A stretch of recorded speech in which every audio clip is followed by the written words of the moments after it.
India's paint industry just got interesting. Who will win the war? Welcome back to India Business Insights, where we decode the business of India. Today, we bring you a powerful story of ambition, disruption, and strategy in one of the most colorful sectors of the economy, the Indian paint industry.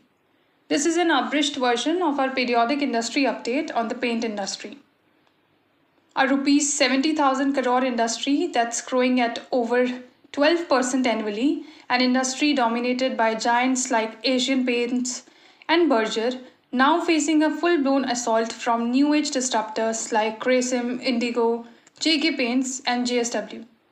In this video, we will break down everything from the market structure and competitive landscape to financials, ESG progress, and future strategies.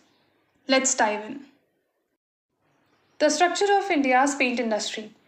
The Indian paint industry is broadly divided into two segments: decorative paints, which make up nearly 70% of the market, and industrial paints, which account for the remaining 30%. Decorative paints are what you see in homes, offices, and commercial spaces. Industrial paints are used in sectors like automotive, marine, construction, and manufacturing. This sector's growth is being fueled by the construction boom, rising disposable incomes, premiumization, and growing awareness around waterproofing and eco-friendly coatings. Financial performance Q3 FY25. Let's take a look at how the top players performed in the December 2024 quarter. Asian Paints is still the market leader, but revenue dropped over 6% and profits fell 23%. A clear signal that demand pressure and competitive pricing are impacting even the strongest brands.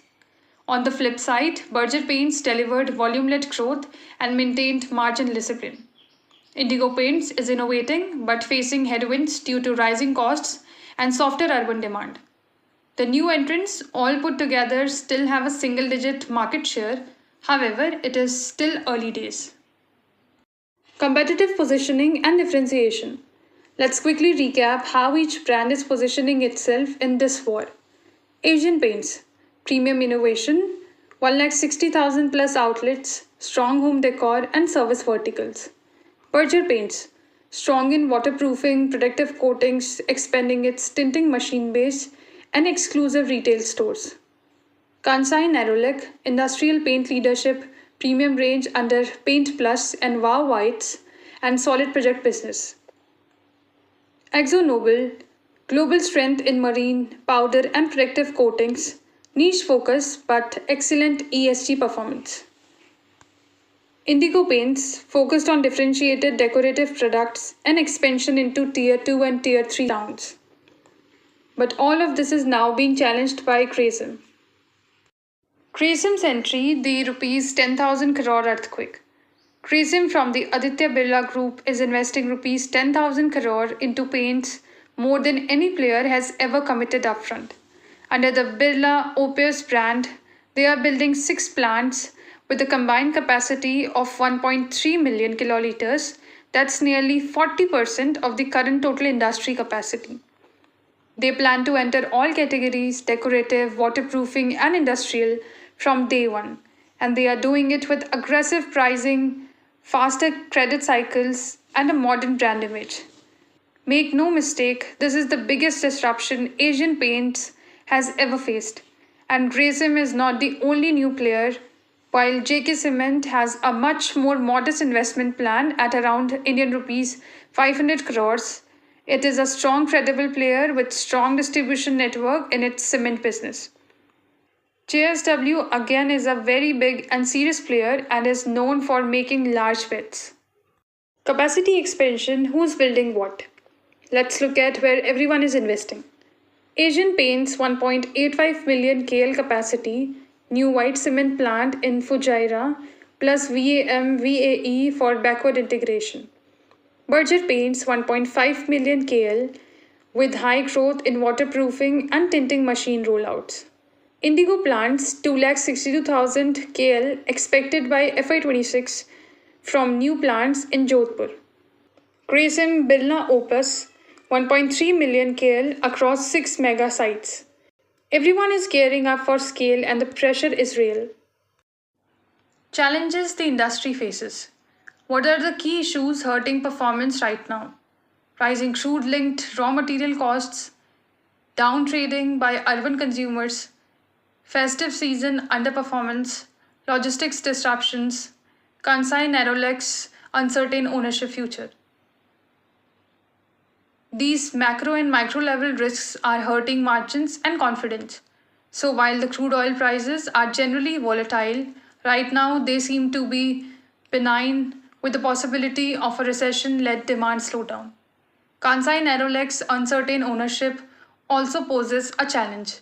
The paints industry in India has been largely controlled by Indian-owned groups. AkzoNobel has a relatively small presence.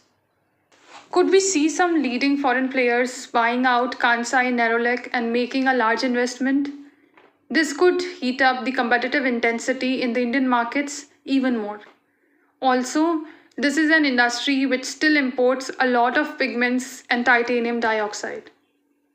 Sustainability, who's walking the talk? ESG is no longer a PR exercise. It's impacting investor trust and long-term costs. Here's how the leaders stack up. The paint industry consumes a lot of water and generates a lot of liquid waste. So sustainability is extremely important in this industry. Some of the key sustainability initiatives and investments of the industry are as under. AkzoNobel 45% GHG reduction, 66% renewable energy, 387% water replenishment from the base year when they set up these targets. Kansai Nerolac, first Indian paint company with SBTi aligned emission targets. Berger Paints recycles 839 tons of waste, nearly 20% renewable power. Indigo Paints 96% water harvesting increase, 13% emission intensity drop. Asian Paints is now water positive, replenishing more than twice the water it consumes. This has happened through rainwater harvesting and recharge initiatives.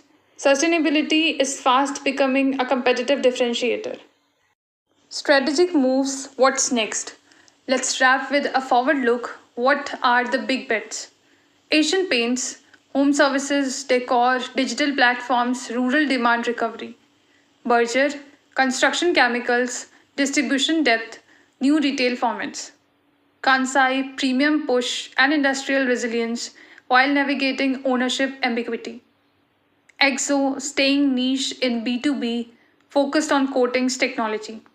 Indigo, deeper penetration in smaller towns, backed by product innovation. Crazim, disruption at scale, aggressive entry, pricing power, and big branding. The other agenda for the industry would be backward integration with local manufacturing of pigments and other key inputs such as titanium dioxide. While almost all the companies have a strong focus on premiumization, the price points of Indian paints is much lower. Further, globally, the focus is on durable paints and premium finishes. The availability and sale of these premium paints in India is still extremely limited. So some of the players may look at a stronger premium play. This is no longer just about paint. This battle is no longer about who sells the most paint. It's about who becomes the one-stop brand for waterproofing, coatings, design, and home improvement. Will Asian Paints hold its lead? Will Berger and Indigo carve their niches deeper? Or will Grazim's rupees 10,000 crore blitzkrieg change the game? This has been India Business Insights, your go-to place for strategic and data-rich breakdowns of Indian industries. This is an abridged version of our periodic industry update on the paint industry. We offer a full range of business research services, including competitive studies, channel surveys, financial analysis, annual report analysis, and integrated due diligence. Please contact us today. Like this video, hit the like button, subscribe, and ring the bell icon for more in-depth analysis. Drop your views in the comments below. Who do you think will win the paint war? Thank you for watching. See you in the next one.